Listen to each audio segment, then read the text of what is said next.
Hi, this is Pranav Thakurta from EduTV, the first education channel. Today, we are with a famous personality, Dr. Parti, Dr. Madhuri Parti.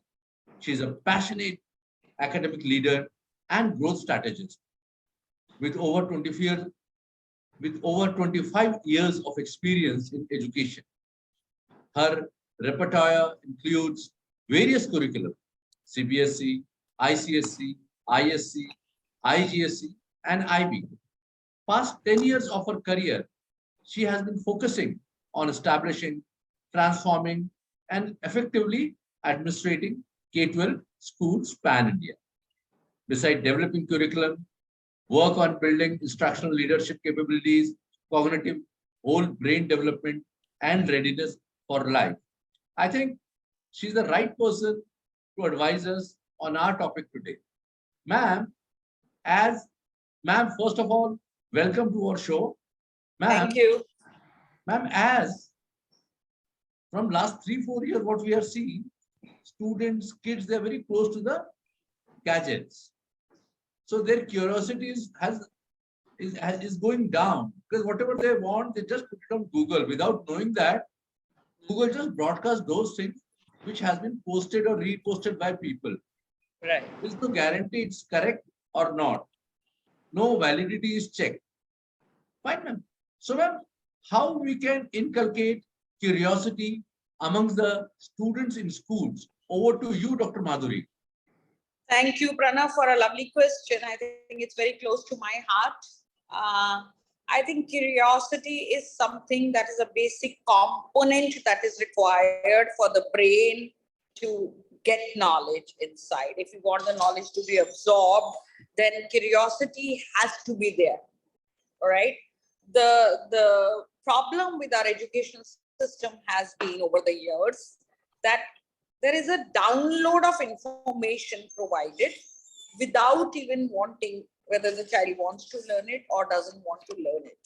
Our textbooks are designed in a way where everything is, again, it's a storehouse of facts and figures. There is no scope for the children to think and be curious about. Second area which has, we used to read, whether it was Enid Blyton, whether it was Mills and Boone, whether it was whatever, we used to read a lot. And when the description said something, we used to imagine in our mind. Today is the era of screen. So you don't have to imagine anything. It's there. It's there right in front of you, in front of your face. So you don't have to kind of use your imagination or be curious. Okay, dark, thundering clouds, like, is there?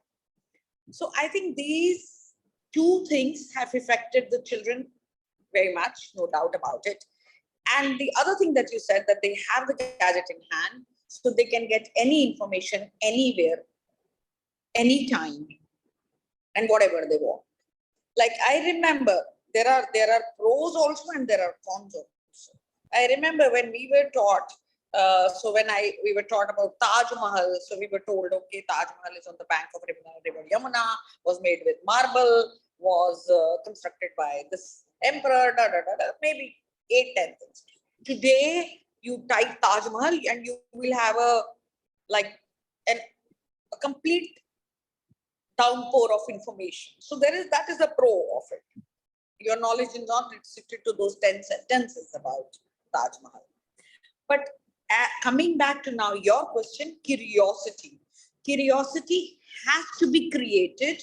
The wiring of our brain is such, until and unless there is a question, we don't want an answer, right? If I know how to drive, we all get a manual with our washing machine, we all get a manual with our car, we all get a manual with our television. How many of us open it? We don't. We open it the day we have a question regarding this gadget. तब तक हम संभाल के रखते हैं कि okay कल को बेचना पड़ गया तो साथ में काम आएगा. Right? We don't open it may be in 10 languages or 2 languages. We don't open the manuals at all because there is no question in our mind. So the human mind will absorb information only if there is a question. So the teachers have to change their pattern of teaching. So I'll give you an example. In our schools, like what we've done is every class, every week has something called an hour and a half period called Genius Hour, where children bring their own bank of questions. They are allowed to choose, they have to work in group of 5. So they are allowed complete freedom to choose their peer with which 5 students or 4 others that they'd like to work with, so that we don't leave any barriers, like we just leave them open. So like last week itself, they've done a project where they had to make a house where the ground floor has to be used by a blind couple. The first floor has to be used by a normal couple with 2 kids. And the second floor has to be a PG. So how will the design differ in these 3 cases? And then they could use cardboard, they could use thermocol, they could draw, they could use technology. Anything was acceptable. And trust me, you should have seen the results.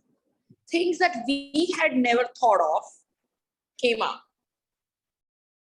Right? So I think creating a platform where we have all our teachers who carry on the Genius Hour, they are all certified for design thinking. So only those teachers take that particular class, they mentor that class, right?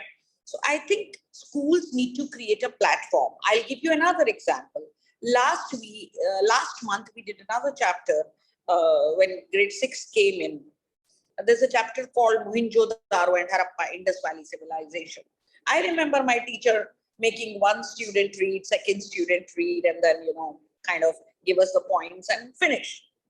But then here again, we said, okay, today we're going to make a new city, and we gave them all the conditions that were prevalent then. Right? Again, we gave them clay, cardboard, all the material, and we allowed them to make a city. And we said, okay, I've got a funny name for it. It's called Mohenjo-daro. Let's name it.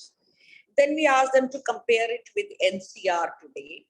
Then we said, okay, pick up the best points from Mohenjo-daro and from your current city and create a new city 20 years from now. So if we are able to create platforms like this for learning, we are arousing the curiosity, we are giving enough space for innovation, we are keeping their minds engaged.